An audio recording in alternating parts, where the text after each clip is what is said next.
정해져 지구땅의 장르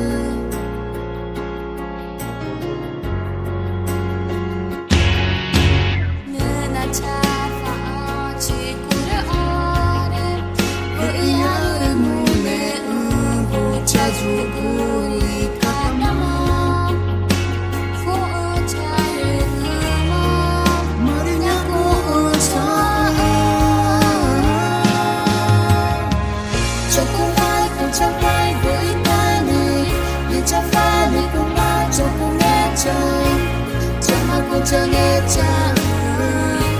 지구 땅의 장르 cho vai với tay người nên cho vai mình cùng ba trong ở vừa nghe trong cho mắt cô trải nghe trong 지구 땅의 장르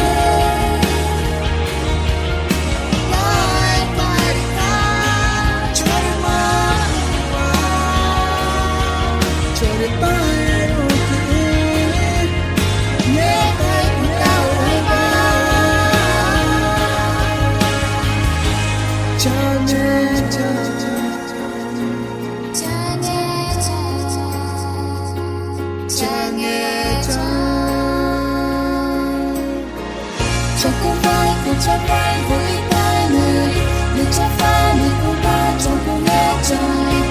cho mà cô chẳng nghe trời